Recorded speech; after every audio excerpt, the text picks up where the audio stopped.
Alexandre Solzhenitsyn, Le déclin du courage. Discours de Harvard, juin 1978.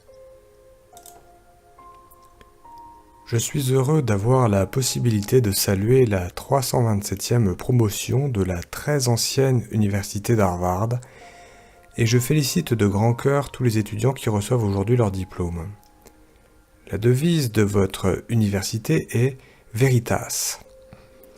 Comme certains d'entre vous le savent déjà, et comme les autres l'apprendront au cours de leur vie, la vérité commence à nous échapper à la seconde même où notre regard relâche sa tension.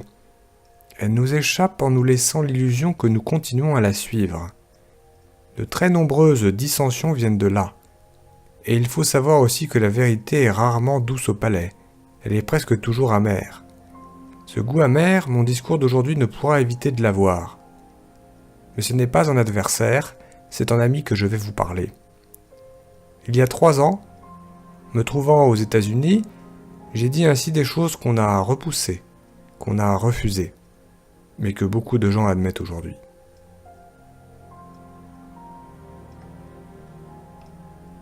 Le monde éclaté.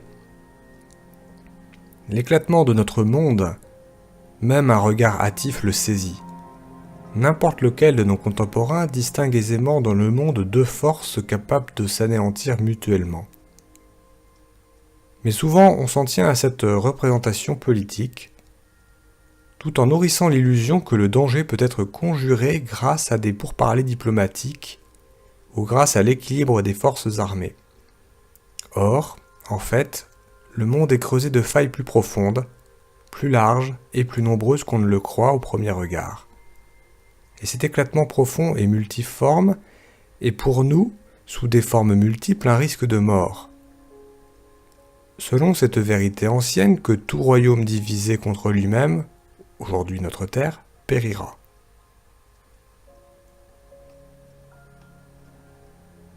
Les mondes contemporains. Puisqu'il existe un tiers-monde, cela nous fait déjà 3 mondes. Mais il y en a plus, sans aucun doute. Nous les distinguons mal parce que nous sommes trop loin. Toute culture originale, si elle est établie depuis longtemps et répandue de plus sur une bonne partie de la surface de la Terre, constitue déjà un monde à part, plein de mystères et d'inattendus pour la pensée occidentale. Tel est le cas de la Chine et de l'Inde, et de l'ensemble du monde musulman Afrique. Si tant est que l'on puisse par approximation réunir ces 2 derniers mondes en un seul, tel a été durant 1000 ans le cas de la Russie, bien que la pensée occidentale ait systématiquement refusé de reconnaître son originalité. Ce qui fait qu'elle ne l'a jamais comprise et ne la comprend toujours pas aujourd'hui, à l'heure de la captivité communiste. Et s'il est vrai que le Japon est de plus en plus devenu au cours des dernières décennies l'extrême Occident, parce qu'il s'est agrégé de plus en plus étroitement au monde occidental, je suis là mauvais juge, je pense que l'État d'Israël, au contraire, présente au moins un trait décisif qui interdit de le rattacher à l'Occident. Son régime politique fondamentalement lié à la religion. Il y a relativement peu de temps encore, comme le petit monde néo-européen se taillait facilement des colonies dans le monde entier, non seulement sans prévoir de résistance sérieuse, mais en général avec un profond mépris pour toutes les valeurs que pouvait receler la vision du monde des peuples conquis. Le succès semblait étourdissant, les frontières géographiques n'existaient plus. Le développement de la société occidentale était le triomphe de l'indépendance de l'homme et de sa puissance. Et voilà que soudain, au XXe siècle, on a vu, et avec quelle netteté, que cette société était fragile et bâtie sur des précipices. Nous mesurons maintenant combien cette conquête aura été brève et précaire. Ce qui témoigne également, semble-t-il, que la conception du monde qui avait engendré l'entreprise était vicieuse. Actuellement, le rapport entre les métropoles et les anciennes colonies s'est inversé, et souvent le monde occidental, passant à l'autre extrême, fait preuve d'une complaisance servile. Cependant, il est difficile de prévoir à combien se montrera la facture présentée par les anciennes colonies et de dire si l'Occident finira jamais de la payer, même quand il aura restitué ses dernières terres coloniales et donné de surcroît tous ses biens.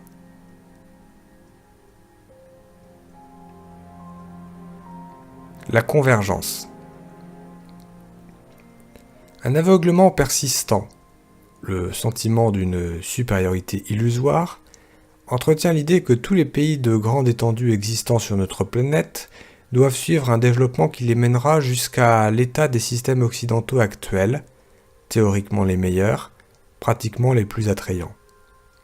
Que tous les autres mondes sont seulement empêchés temporairement, par de méchants gouvernants, ou par de graves désordres internes, ou par la barbarie et l'incompréhension. Empêchés de s'élancer dans la voie de la démocratie occidentale, à partis multiples, et d'adopter le mode de vie occidental. Et chaque pays est jugé selon son degré d'avancement dans cette voie. Mais en réalité, cette conception est née de l'incompréhension par l'Occident de l'essence des autres mondes qui se trouvent abusivement mesurés à l'aune occidentale. Le tableau réel du développement de notre planète a peu de choses à voir avec cela.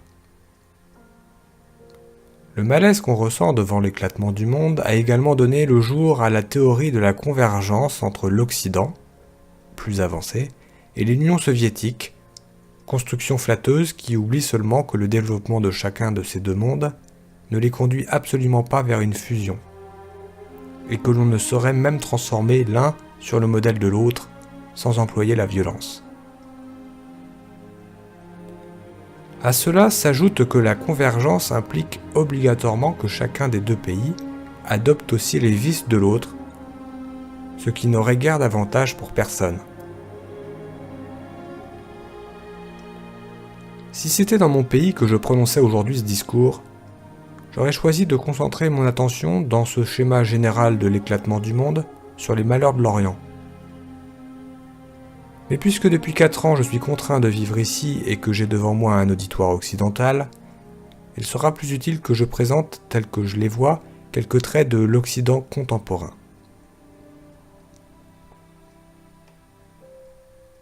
Le déclin du courage est peut-être ce qui frappe le plus un regard étranger dans l'Occident d'aujourd'hui.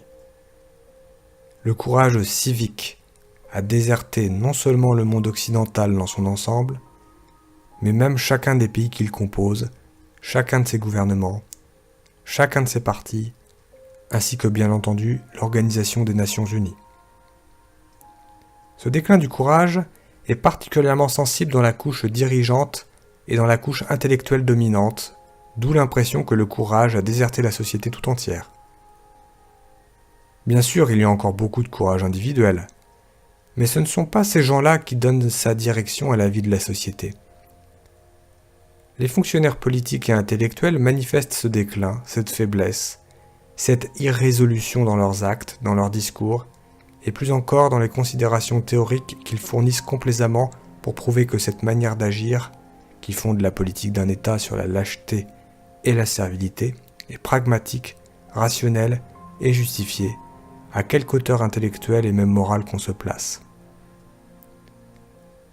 Ce déclin du courage, qui semble aller ici ou là jusqu'à la perte de toute trace de virilité, se trouve souligné avec une ironie particulière dans les cas où les mêmes fonctionnaires sont pris d'un accès subi de vaillance et d'intransigeance à l'égard de gouvernements sans force, de pays faibles que personne ne soutient, ou de courants condamnés par tous et manifestement hors d'état de rendre un seul coup.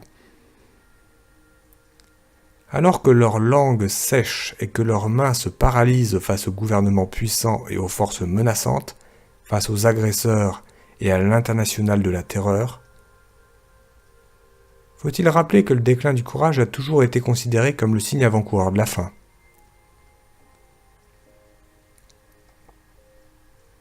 Le bien-être. Lorsque les États occidentaux modernes se sont constitués, ils ont proclamé le principe suivant. Le gouvernement doit être au service de l'homme, et l'homme vit sur cette terre pour jouir de la liberté et chercher le bonheur, confère par exemple la déclaration d'indépendance des États-Unis. Or, voici qu'au cours des dernières décennies, le progrès technique et le progrès social ont enfin permis de réaliser ce rêve. un État assurant le bien-être général. Chaque citoyen a reçu la liberté tant désirée, en même temps que la quantité et la qualité de biens matériels qui auraient dû assurer son bonheur, du moins selon la conception à bon marché qu'on s'en était forgé au cours des mêmes décennies. En négligeant seulement un petit détail psychologique, le désir constant d'avoir toujours plus, toujours mieux, et la lutte serrée qu'il entraîne imprime sur beaucoup de visages occidentaux la marque de la préoccupation et même de l'accablement, en dépit de l'usage qui commande qu'on dissimule soigneusement des expressions comme celle-là. Cette concurrence active et serrée mobilise toutes les pensées de l'individu, bien loin de favoriser son libre développement spirituel. Chacun se voit assurer l'indépendance par rapport à de nombreuses formes de pression étatique. La majorité dispose d'un confort dont nos pères et nos grands-pères n'avaient aucune idée. On peut désormais élever la jeunesse dans l'esprit des nouveaux idéaux, en l'appelant à l'épanouissement physique et au bonheur, en la préparant à posséder des objets, de l'argent, des loisirs, en l'habitant à une liberté de jouissance presque sans limite. Alors dites-moi au nom de quoi, dites-moi dans quel but certains devraient s'arracher à tout cela et risquer leur précieuse vie pour la défense du bien commun. Surtout dans le cas brumeux où c'est encore dans un pays éloigné qu'il faut aller combattre pour la sécurité de son peuple. Même la biologie c'est cela. Il n'est pas bon pour un être vivant d'être habitué à un trop grand bien-être. Aujourd'hui, c'est dans la vie de la société occidentale que le bien-être a commencé de soulever son masque funeste. La vie juridique. En conformité avec ses objectifs, la société occidentale a choisi la forme d'existence qui était pour elle la plus commode et que je qualifierais de juridique. Les limites, fort larges des droits et du bon droit de chaque homme, sont définies par un système de lois.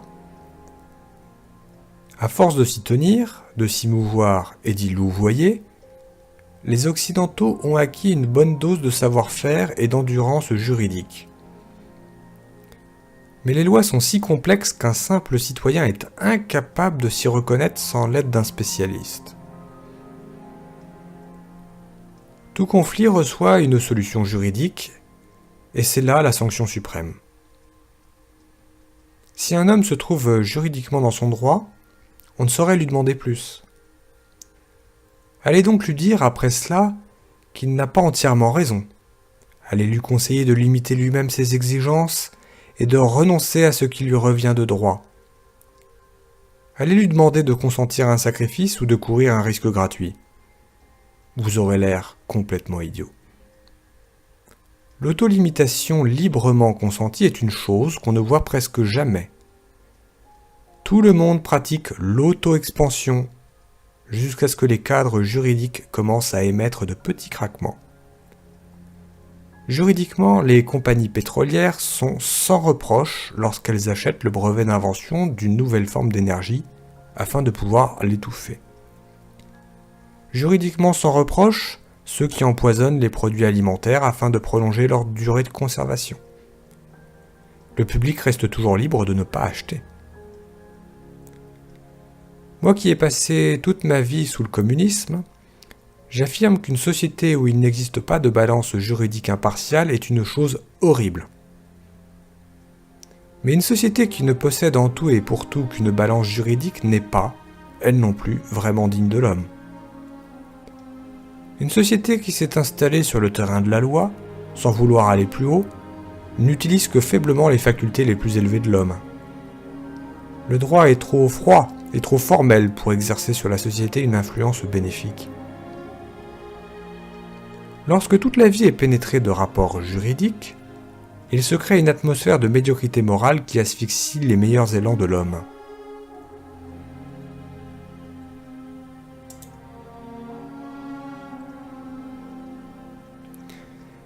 Et face aux épreuves du siècle qui menacent, jamais les béquilles juridiques ne suffiront à maintenir les gens debout.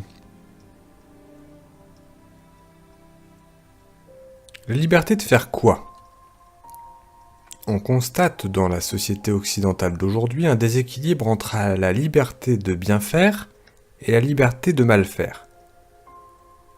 Un homme politique qui veut accomplir dans l'intérêt de son pays une œuvre créatrice d'importance se trouve contraint d'avancer à pas prudents et même timides, tant il est harcelé par des milliers de critiques hâtives et irresponsables, et mis constamment en accusation par la presse et le Parlement.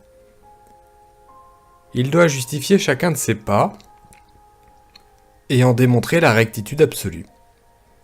En fait, il est exclu qu'un homme sortant de l'ordinaire, un grand homme qui voudrait prendre des mesures insolites et inattendues, puisse jamais montrer de quoi il est capable. À peine aurait-il commencé qu'on lui ferait 10 crocs en jambes. C'est ainsi que, sous prétexte de contrôle démocratique, on assure le triomphe de la médiocrité. Partout, on peut facilement et en toute liberté saper l'autorité d'administration. Et dans tous les pays occidentaux, les pouvoirs publics sont considérablement affaiblis. La défense des droits de l'individu est poussée jusqu'à un tel excès que la société elle-même se trouve désarmée devant certains de ses membres, et le moment est venu pour l'Occident de ne plus tant affirmer les droits des gens que leurs devoirs. Au contraire de la liberté de bien faire, la liberté destructrice, la liberté irresponsable a vu s'ouvrir devant elle le champ le plus vaste. La société s'est révélée mal défendue contre les abîmes de la déchéance humaine, par exemple contre l'utilisation de la liberté pour exercer une violence morale sur la jeunesse. Proposer des films pleins de pornographie, de crimes ou de satanisme est une liberté dont le contrepoids théorique est la liberté pour la jeunesse de ne pas aller les voir. Ainsi, la vie conçue sur le mode juridique se révèle-t-elle incapable de se défendre elle-même contre le mal et se laisse ronger peu à peu. Que dire des sombres espaces où se meut la criminalité proprement dite ? Les cadres juridiques très larges, particulièrement en Amérique, sont pour l'individu non seulement un encouragement à exercer sa liberté, mais aussi une incitation à commettre certains crimes, car ils offrent aux criminels la possibilité d'échapper au châtiment ou de bénéficier d'une indulgence imméritée, grâce au soutien d'un millier de voix qui s'élèveront en sa faveur.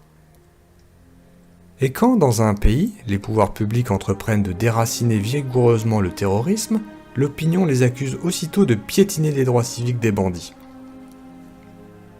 Je pourrais encore citer d'autres exemples, il ne manque pas.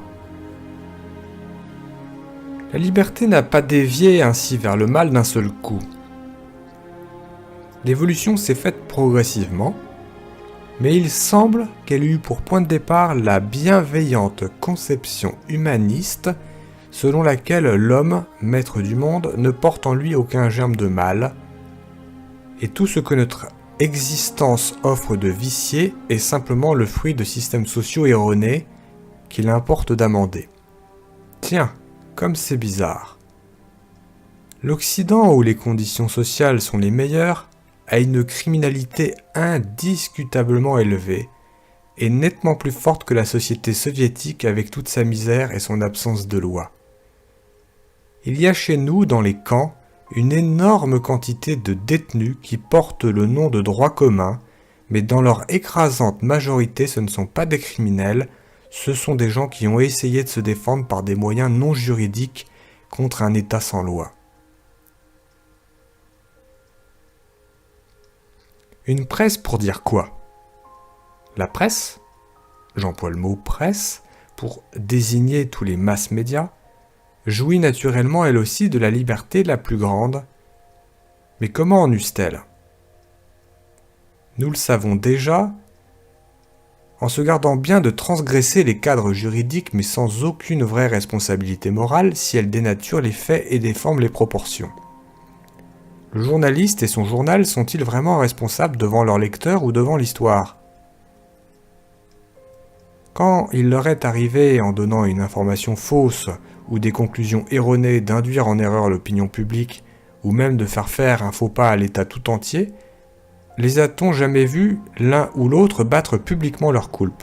Non, bien sûr, car cela aurait nui à la vente. Dans une affaire pareille, l'État peut laisser des plumes, le journaliste, lui, s'en tire toujours. Vous pouvez parier qu'il va maintenant, avec un aplomb renouvelé, écrire le contraire de ce qu'il affirmait auparavant. La nécessité de donner avec assurance une information immédiate force à combler les blancs avec des conjectures, à se faire l'écho de rumeurs et de suppositions qui ne seront jamais démenties par la suite et resteront déposées dans la mémoire des masses. Chaque jour, que de jugements hâtifs, téméraires, présomptueux et fallacieux qui embrument le cerveau des auditeurs et s'y fixent. La presse a le pouvoir de contrefaire l'opinion publique et aussi celui de la pervertir.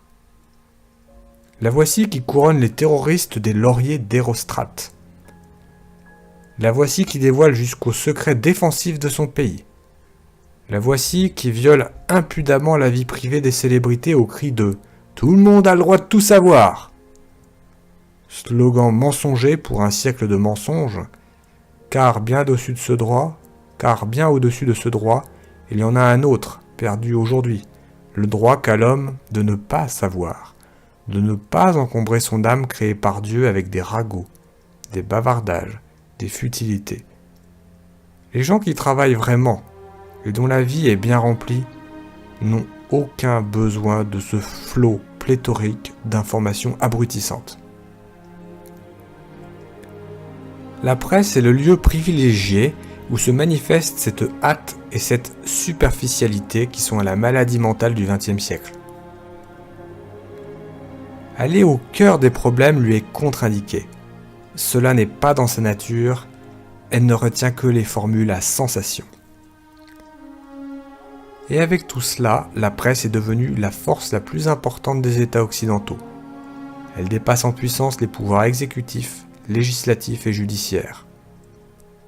Pourtant, voyons, en vertu de quelle loi a-t-elle été élue et à qui rend-elle compte de son activité ?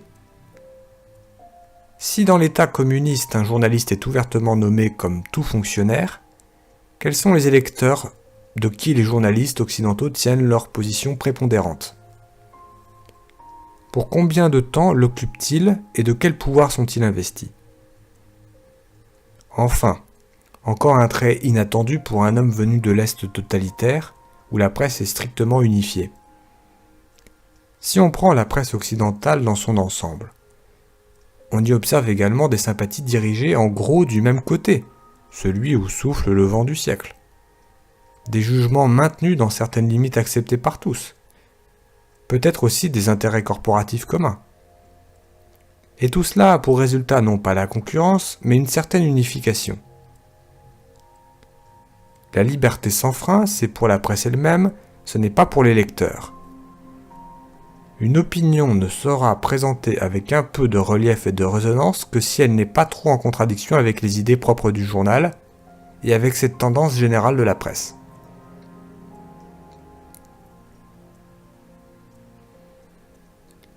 Les idées soumises à la mode.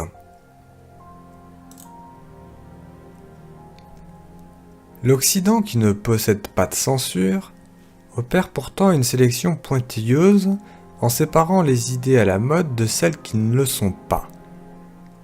Et bien que ces dernières ne tombent sous le coup d'aucune interdiction, elles ne peuvent s'exprimer vraiment ni dans la presse périodique, ni par le livre, ni par l'enseignement universitaire. L'esprit de vos chercheurs est bien libre, juridiquement, mais il est investi de tous côtés par la mode, sans qu'il y ait, comme à l'Est, violence ouverte.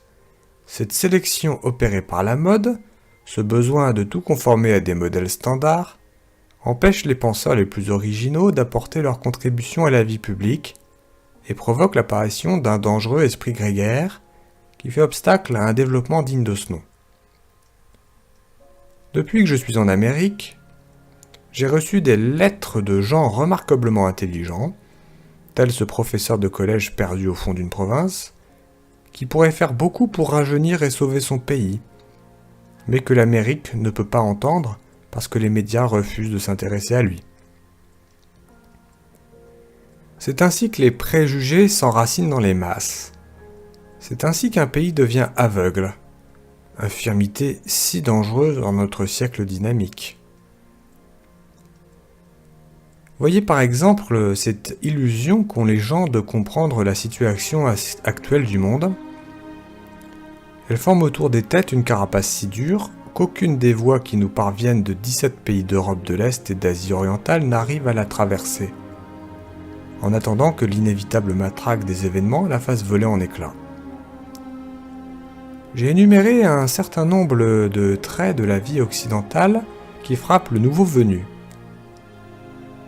Les dimensions et le but de ce discours ne me permettent pas de poursuivre comme je le voudrais, en montrant quels reflets ces particularités de la société occidentale trouvent dans des aspects aussi importants de la vie d'un pays que l'enseignement élémentaire, l'enseignement supérieur des lettres et sciences humaines, et enfin l'art. Le socialisme. C'est l'Occident, tout le monde ou presque le reconnaît, qui montre au monde entier la voie avantageuse de développement économique, perturbée, il est vrai, ces derniers temps, par une inflation chaotique. Mais beaucoup aussi de ceux qui vivent en Occident restent insatisfaits de leur société, la méprisent ou lui reprochent de ne plus correspondre au niveau de maturité auquel est parvenue l'humanité. Et cela en incline plus d'un vers le dangereux et faux courant du socialisme. Aucun des présents, je l'espère, n'ira me soupçonner d'avoir procédé à cette critique partielle du système occidental, à seule fin de mettre en avant à la place l'idée du socialisme. Non, certes, armé de l'expérience du pays du socialisme réalisé, de toute façon je ne proposerai pas une alternative socialiste. Que tout socialisme en général, comme dans toutes ses nuances, aboutit à l'anéantissement universel de l'essence spirituelle de l'homme et au nivellement de l'humanité dans la mort. C'est ce qu'a montré l'académicien Shafarevitch dans les profondes analyses historiques de son livre si brillamment argumenté. Livre intitulé « Le phénomène socialiste ». Voici bientôt 2 ans que ce dernier a été publié en France, et personne n'a encore rien trouvé à lui répliquer. Sous peu, il va également paraître en Amérique. Un nom modèle. Mais inversement, si l'on me demande si je veux proposer à mon pays, à titre de modèle l'Occident tel qu'il est aujourd'hui, je devrais répondre avec franchise non. Je ne puis recommander votre société comme idéal pour la transformation de la nôtre. Étant donné la richesse de développement spirituel acquise dans la douleur par notre pays en ce siècle, le système occidental, dans son état actuel d'épuisement spirituel, ne présente aucun attrait. La simple énumération des particularités de votre existence à laquelle je viens de me livrer plonge dans le plus extrême chagrin. Il est un fait incontestable. À l'ouest, affaiblissement du caractère en l'homme. À l'est, son affermissement. En 6 décennies, notre peuple, en 3 décennies les peuples de l'Europe de l'Est, sont passés par une école spirituelle qui laisse loin derrière elle l'expérience de l'Occident. Complexe, mortelle, une vie écrasante y a forgé des caractères plus forts, plus profonds et plus intéressants que la vie occidentale au bien-être réglementé. Pour cette raison, la transformation de notre société en la vôtre signifierait sur certains points une élévation, sur certains autres, et combien précieux, un abaissement. Non, une société ne saurait demeurer au fond d'un abîme sans loi, comme c'est le cas chez nous, mais ce lui serait une dérision de rester à la surface polie d'un juridisme sans âme, comme vous le faites.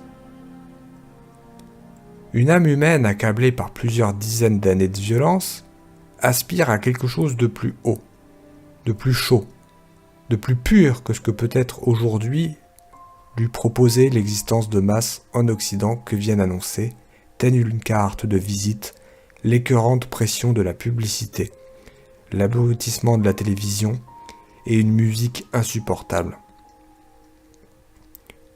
Et tout cela, de nombreux observateurs le voient, venus de tous les mondes que connaît notre planète. Le mode de vie occidental a de moins en moins de chances de devenir le mode de vie dominant. Il est des avertissements symptomatiques que l'histoire adresse à une société menacée ou périssante. Par exemple, le déclin des arts ou l'absence de grands hommes d'État. Les avertissements se font parfois palpables et directs. À savoir, le cœur de votre démocratie et de votre civilisation est resté privé d'électricité durant quelques heures, tout au plus, et voici que soudain jaillissent des foules de citoyens américains pillants et violents. Telle est la minceur de la pellicule. Telles sont la fragilité de votre structure sociale et son absence de santé interne. Ce n'est pas demain ou un jour qu'elle arrivera. Elle est déjà engagée, physique, spirituelle, cosmique. La bataille pour notre planète. Livrant l'assaut décisif, déjà marche et fait sentir sa pression le mal universel et vos écrans. Vos publications sont emplies de sourires, de commandes et de verres levés. Cette liesse, c'est pourquoi.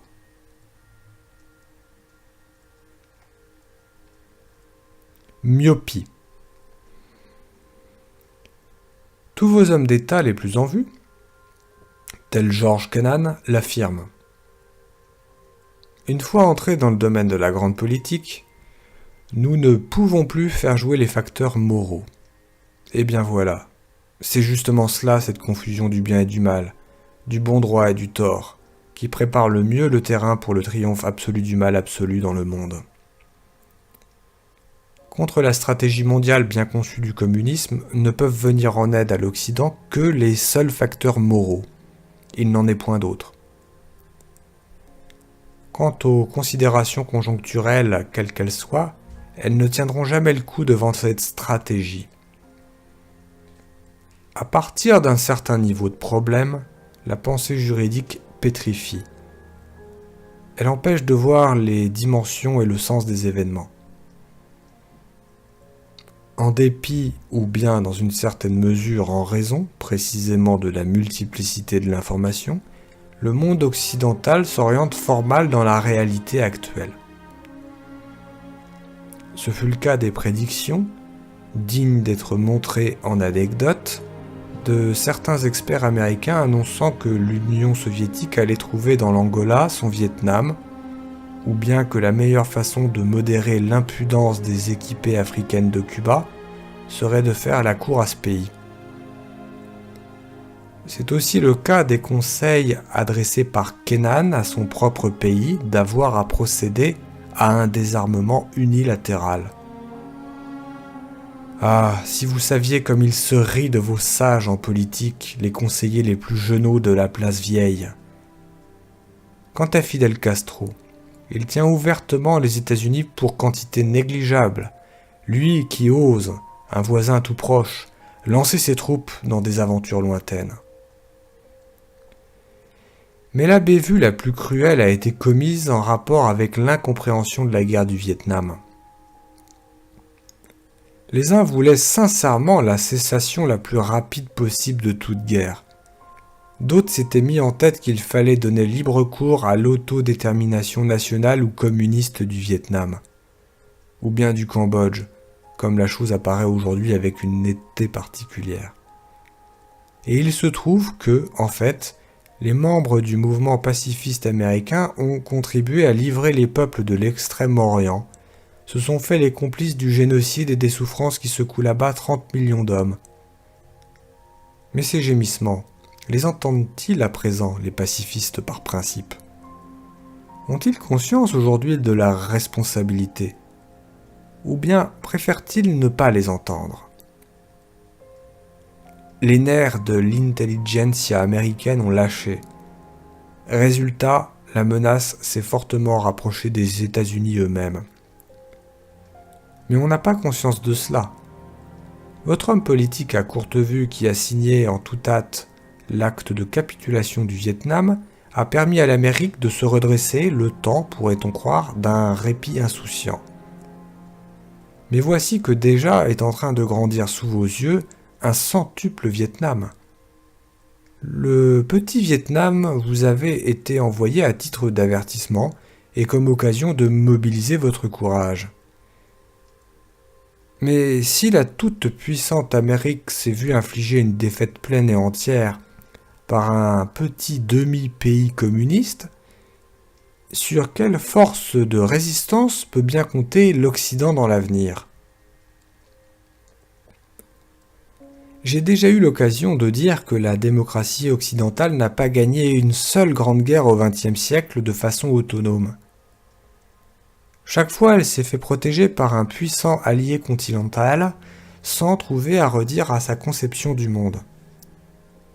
Ainsi, lors de la Seconde Guerre mondiale contre Hitler, au lieu de gagner la guerre par ses propres forces, qui auraient bien entendu largement suffi à la tâche, elle a aidé à grandir un ennemi bien pire et autrement plus puissant.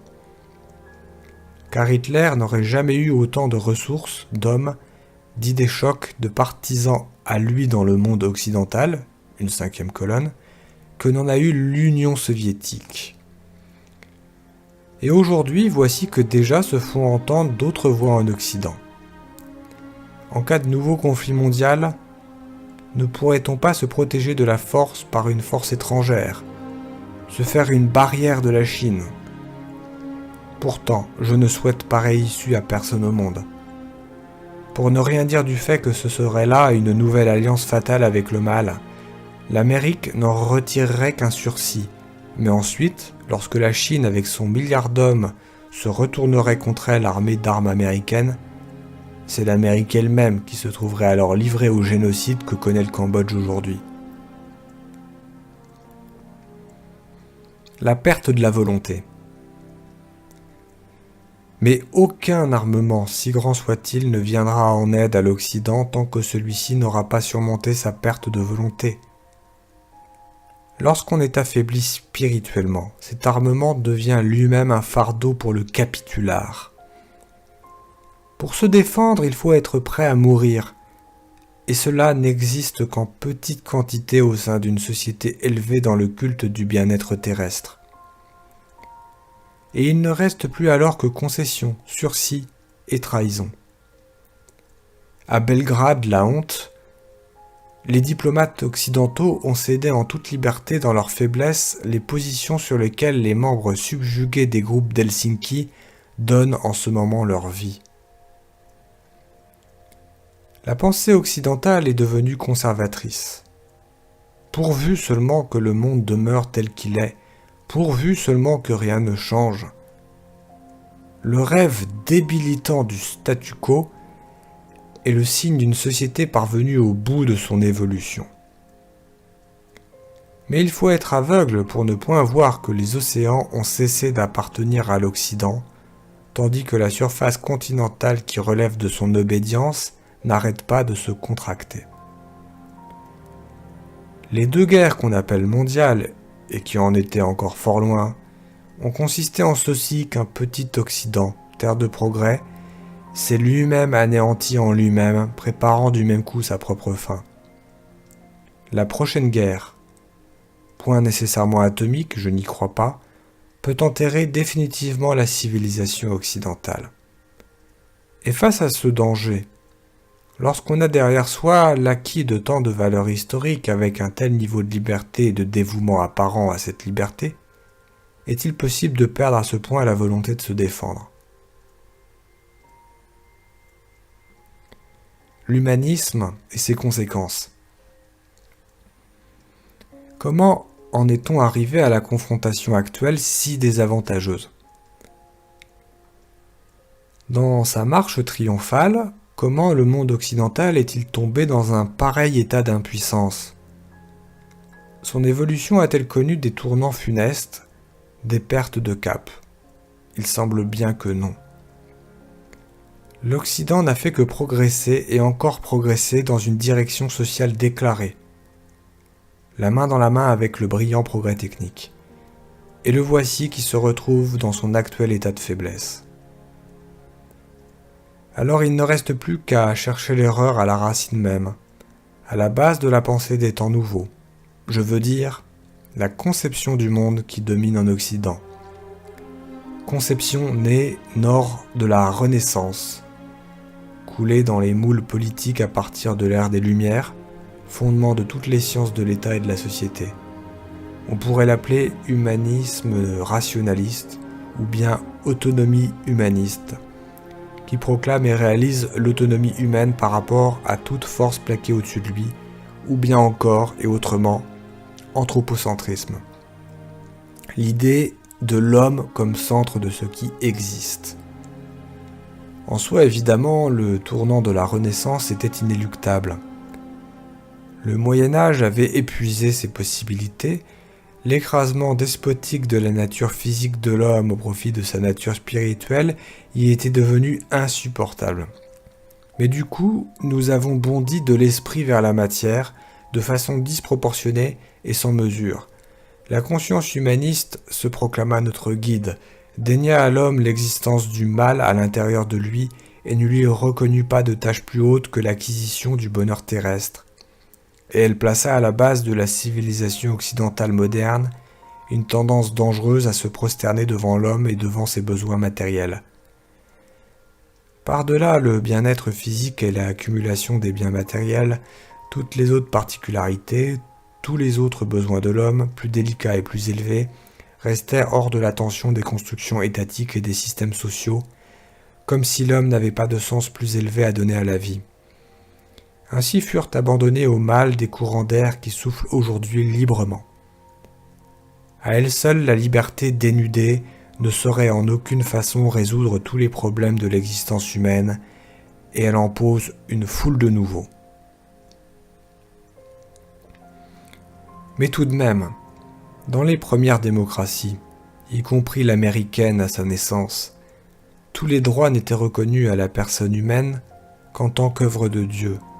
Autrement dit, la liberté n'était confiée à la personne que sous condition, en supposant une permanente responsabilité religieuse.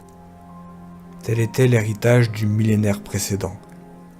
Il y a encore 200 ans, en Amérique, il y a même 50 ans de cela, il eût semblé impossible d'accorder à l'homme une liberté sans frein, comme ça, pour l'assouvissement de ses passions. Depuis lors, toutefois, dans tous les pays occidentaux, cette liberté s'est érodée. On s'est définitivement libéré de l'héritage des siècles chrétiens, avec leur immense réserve de piété et de sacrifice. Et les systèmes étatiques n'ont cessé de prendre l'aspect d'un matérialisme de plus en plus achevé. En fin de compte, l'Occident a défendu avec succès, et même surabondamment, les droits de l'homme. Mais l'homme a vu complètement s'étioler la conscience de sa responsabilité devant Dieu et la société. Durant ces dernières décennies, cet égoïsme juridique de la philosophie occidentale a été définitivement réalisé. Et le monde se retrouve dans une cruelle crise spirituelle et dans une impasse politique.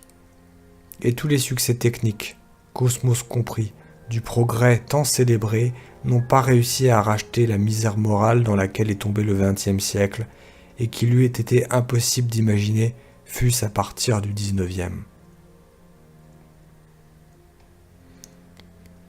Des parents inattendus. Plus l'humanisme est devenu matérialiste dans son développement, plus il a donné prise à la spéculation de la part du socialisme puis du communisme. Si bien que Karl Marx a pu dire en 1844, je cite, « Le communisme est un humanisme naturalisé ». Et cette affirmation n'est pas dénuée de sens. Dans les fondements de l'humanisme érodé comme dans ceux de tout socialisme, il est possible de discerner des pierres communes. Matérialisme sans bornes, liberté par rapport à la religion et à la responsabilité religieuse, menée sous le communisme jusqu'à la dictature anti-religieuse, concentration sur la construction sociale et allure scientifique de la chose, les Lumières du XVIIIe siècle et le marxisme. Ce n'est pas un hasard si tous les serments verbaux du communisme tournent autour de l'homme avec un grand H et de son bonheur terrestre. Monstrueux rapprochement n'est-il pas vrai que la constatation de ces traits communs à la conception du monde et à l'existence de l'Occident d'aujourd'hui et à celle de l'Orient d'aujourd'hui? Mais telle est bien la logique de développement du matérialisme. En outre, cette corrélation de parenté a une loi qui est la suivante. Le plus fort, le plus attirant, le plus victorieux est toujours le courant matérialiste situé le plus à gauche et, partant, le plus conséquent. Et l'humanisme qui a entièrement perdu son héritage chrétien est incapable de tenir bon dans cette compétition. Ainsi, au cours des siècles passés, et plus particulièrement des dernières décennies qui ont vu se produire une exacerbation du processus, le libéralisme a-t-il été inéluctablement comprimé par le radicalisme, celui-ci obligé de céder devant le socialisme, et le socialisme n'a pas tenu contre le communisme. Si l'ordre communiste a pu si bien tenir le coup et se renforcer à l'Est, c'est précisément parce qu'il a été fougueusement soutenu et massivement au sens littéral par l'intelligentsia occidentale, ressentant sa parenté avec lui, qui ne remarquait alors pas ses forfaits, et lorsqu'il devenait vraiment impossible de ne point les remarquer, qui s'efforçait de les justifier. Et il en est de même aujourd'hui, chez nous, à l'Est. Le communisme est en plein fiasco idéologique. Il est tombé à zéro, au-dessous de zéro. C'est l'intelligentsia occidentale qui reste dans une grande mesure sensible à son attrait et lui conserve sa sympathie. Et c'est cela qui rend si difficile la tâche de l'Occident, tenir bon contre l'Est. À la veille d'un tournant, je n'examine pas l'éventualité d'une catastrophe militaire universelle et des changements que celle-ci entraînerait dans notre société. Mais tant que nous éveillerons chaque jour sous un soleil tranquille,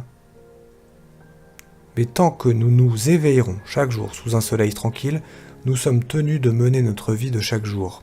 Or, il est une catastrophe qui est déjà en très bonne voie.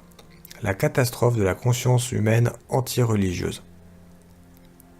Cette conscience avait fait de l'homme la mesure de toute chose sur la terre, de l'homme imparfait, jamais exempt d'orgueil, de cupidité, d'envie, de vanité et de dizaines d'autres défauts. Et voici que les fautes dont le prix n'avait pas été estimé au début du chemin se vengent aujourd'hui. Le chemin que nous avons parcouru depuis la Renaissance a enrichi notre expérience, mais nous avons perdu le tout, le plus haut, qui fixait autrefois une limite à nos passions et à notre irresponsabilité. Nous avions placé trop d'espoir dans les transformations politico-sociales, et il se révèle qu'on nous enlève ce que nous avons de plus précieux, notre vie intérieure. À l'Est, c'est la foire du parti qui la foule aux pieds. À l'Ouest, la foire du commerce. Ce qui est effrayant, ce n'est même pas le fait du monde éclaté, c'est que les principaux morceaux en soient atteints d'une maladie analogue. Si l'homme, comme le déclare l'humanisme, n'était né que pour le bonheur, il ne serait pas né non plus pour la mort. Mais corporellement voué à la mort, sa tâche sur cette terre n'en devient que plus spirituelle, non pas un gorgement de quotidienneté, non pas la recherche des meilleurs moyens d'acquisition, puis de joyeuses dépenses des biens matériels, mais l'accomplissement d'un dur et permanent devoir, en sorte que tout le chemin de notre vie devienne l'expérience d'une élévation avant tout spirituelle, à savoir quitter cette vie en créature plus haute que nous n'y étions entrés. Inéluctablement, nous sommes amenés à revoir l'échelle des valeurs qui sont répandues parmi les hommes et à nous étonner de tout ce que celles-ci comportent aujourd'hui d'erroné. Il est impossible que l'appréciation portée sur l'activité d'un président se réduise à savoir quel est son salaire et si l'essence est en vente sans limitation de quantité. Seulement l'éducation volontaire en soi-même d'une auto-limitation radieuse élève les hommes au-dessus du flux matériel de la vie. S'accrocher aujourd'hui aux formules figées de l'ère des Lumières, c'est se montrer rétrograde. Cette dogmatique sociale nous rend impuissants dans les épreuves de l'ère actuelle. Si nous ne périssons point dans la catastrophe d'une guerre, notre vie inévitablement ne va pas rester ce qu'elle est aujourd'hui, cela sous peine de périr d'elle-même. Nous n'éviterons pas la révision des définitions fondamentales de la vie humaine et de la société humaine. L'homme est-il effectivement au-dessus de tout, et n'existe-t-il point au-dessus de nous un esprit suprême ? Est-il vrai que la vie de l'homme et l'activité de la société doivent avant tout se définir en termes d'expansion matérielle ? Est-il admissible de développer celle-ci au détriment de l'ensemble de notre vie intérieure ? Le monde aujourd'hui est à la veille, sinon de sa propre perte, du moins d'un tournant de l'histoire qui ne le cède en rien en importance au tournant du Moyen-Âge sur la Renaissance. Ce tournant exigera de nous une flamme spirituelle, une montée vers une nouvelle hauteur de vue, vers un nouveau mode de vie où ne sera plus livrée à la malédiction comme au Moyen-Âge notre nature physique, mais où ne sera pas non plus foulée aux pieds comme dans l'ère moderne notre nature spirituelle. Cette montée est comparable au passage à un nouveau degré anthropologique. Personne sur la Terre n'a d'autre issue que d'aller toujours plus haut. Fin de la lecture.